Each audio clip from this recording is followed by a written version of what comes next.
Rocking star yes की toxic movie की story detail में इस वीडियो में बताने वाला हूं। तो स्पॉइलर होंगे, पूरा वीडियो स्पॉइलर वाला होगा, तो अपने हिसाब से देखना। अगर आपने मूवी अब तक नहीं देखी है तो वीडियो स्किप कर देना। पर ओवरऑल बात करते हैं मूवी की स्टोरी के स्टार्टिंग से लेकर। तो यस का जो कैरेक्टर है बचपन से ही ट्रॉमेटाइज है, इसको किसी को पाने का खोने का कोई गम नहीं है। अपनी बहन गंगा यानी नयनतारा के कैरेक्टर के अलावा बचपन में कहानी ये हुई कि इनकी माँ जो थी, एक्चुअली इनके पिताजी द्वारा वो मारी जाने वाले थे, लेकिन उन्हें खुद को बचा लिया, इनके पिताजी को मार दिया और अपने दोनों बच्चे मतलब नयनतारा के और यश को लेकर के वो एक ऐसी जगह पर है जो मैं बता भी नहीं सकता।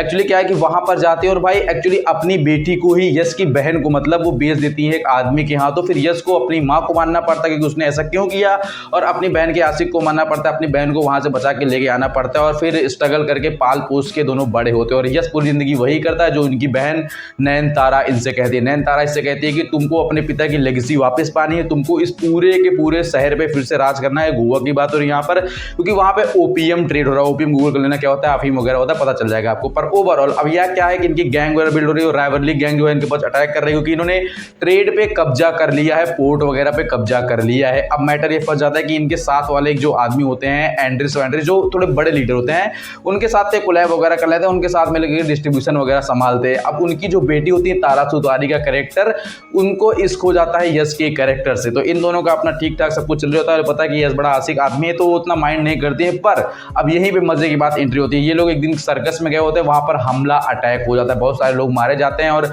ये बात पता होती है कियारा आडवाणी के कैरेक्टर, क्योंकि वो उसी सर्कस में डांसर का काम करती हैं। अब सबसे पूछताछ करके सबको मारने के बाद यश लास्ट में उनसे पूछताछ तो करते हैं पर जान से नहीं मारते हैं, छोड़ देते हैं। अब यही बात सबको खटकती है कि सबको मार दिया, इस बंदे को कुछ छोड़ देगी, कुछ तो चक्कर है इसका। अब तारा सुतारी कैरेक्टर उनको बुलाती है कियारा आडवाणी को मारने के लिए, उनके ऊपर आग वाग डालती है वो तेल वगैरह। फिर यश उनको बचा लेता है कि नहीं जाने दो, छोड़ दो।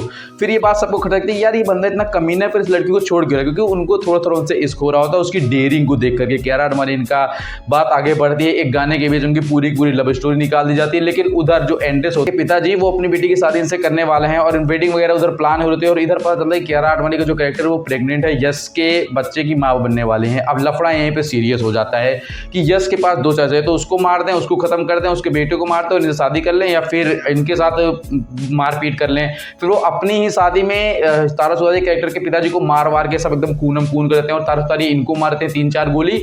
और नयनतारा कैरेक्टर तारा सुतारी को मार करके इनको बचाने के लिए कार से ले जा रहा होता है, पीछे गुंडे लग जाते हैं और फिर नयनतारा खुद वहां पे रुक जाती हैं, सबका सामना करती हैं और यश को अपने एक दोस्त के हाथों भिजवा देती हैं अस्पताल। यश का कैरेक्टर जिंदा बच जाता है, कुछ साल बाद वापस आता है, लेकिन यहाँ पर तारा सुतारिया के कैरेक्टर को गोली मरवा दी जाती है कियारा आडवाणी के कैरेक्टर के हाथों, और फिर मैटर ही मैटर हो जाता है और उनको छोड़ दिया जाता है। फिर इन सब में मेन चाल कौन खेल रही है, वो एंड्रेस की जो गर्लफ्रेंड थी हमारी हुमा कुरैशी जी, जो कि स्टेप मदर होती हैं तारा सुतारी की कैरेक्टर की। अब कहानी में आता है तो यश कुछ साल बाद वापस आते हैं और हुमा कुरैशी को मारते हैं, सब कैरेक्टर को मार मार के कहानी खत्म करते हैं। कियारा आडवाणी का कैरेक्टर अभी जिंदा है और उसका एक बेटा है जो कि करीब 8-10 साल का हो चुका है। अब एक्चुअली क्या है, एक दिन यश वापस आते हैं सारी चीजों को डील करने के लिए और कियारा आडवाणी को पैसे दिलवाते हैं, कहते हैं ये शहर छोड़ के चली जाओ, बच्चे को शायद मुझे सौंप दो, जो भी चीजें हैं वो क्लियर कर दो, सर्कस वर्कस अब दोबारा यहाँ पे मत करना, क्योंकि उसको ट्रिगर होता है चीजों देख करके, नाम सुन करके। अब ये होता है कि कियारा आडवाणी खुद को आग लगा लेती, पूरा सर्कस जला देती है, लेकिन वहां से जाती नहीं। और वो जो बच्चा 8-10 साल का होता है वो यश के मत्थे आ जाता है। अब उसको कार में बैठा के ले जाते हो, पापा पापा करके दिमाग चाट देता है, तो उसको भी पानी में डुबा के मारने की कोशिश करते हैं। वो जैसे पानी में जाता है फिर उसको बचा के निकाल के ले जाते हैं और यहीं से कहानी में खेला होता है, आगे सुनना मजा आएगा। अब उसके बाद क्या होता है कि एक्चुअली फिर बच्चे को बचाते हैं और फिर उसको गोली मारने वाले थे, भाग जा वरना तेरा दिमाग तेरी बात सुन के मेरा दिमाग घूम रहा है। वो बच्चा वहां से भाग जाता है। अब ये क्या है कि लाइफ में थोड़ा आगे बढ़ते हैं, मॉस्को चल जाते हैं, वहां पे रिलैक्स रोमांस सब कुछ, जिंदगी ठीक चल रही है। अब आगे आता है कहानी में तो उसमें रुक्मणी वसंत का जो कैरेक्टर जो कि इनके साथ गैम्बलिंग वगैरह कर रहा होता है, उससे बहुत ज्यादा कर्जा हो चुका होता है यश के ऊपर। फिर वो यश को मारने के लिए आती है कि मेरे पिता का कर्जा माफ कर दो। यश कहता है चलो ठीक है, तुम्हारा डेयरिंग देख करके ऐसे फिर वो इनके साथ रहने लगता है। एंड फिर दोनों की केमिस्ट्री आगे बढ़ती है, दोनों का एक बेटा होता है और जो कियारा आडवाणी का बेटा होता है वो एक्चुअली बड़ा हो चुका है, करीब 20-22 साल का। वो वापस आता है और यश के दिमाग में वो चल रहा होता है कि मारने वाला है मुझे, मेरी फैमिली को मारने वाला है, उससे ये सब बर्दाश्त नहीं हो रहा है। यश इस डर में हर एक दिन गुजार रहे होते हैं। एंड ओवरऑल फिर आगे आता है कहानी में तो इनके सामने आता है, इनको किडनैप करता है, ले जाता है। इनका जो रुक्मणी वसंत से बेटा हुआ जो करीब 8-10 साल का है, उसको मारने के पीछे लगा होता है। और लेकिन फिर इनमें ऐसा हो जाता है कि दिमाग घूम जाता है कि एक्चुअली वो जो लौंडा है वो एग्जिस्ट ही नहीं करता है। इनके दिमाग का ये सारा भ्रम था कि एक्चुअली कियारा आडवाणी का बेटा जो है वो बच गया है। ये पानी में डूबे तो थे, उसको बचाने के लिए कूदे थे, लेकिन उसको बचा नहीं पाए, वो गाड़ी के अंदर ही दम तोड़ देता है।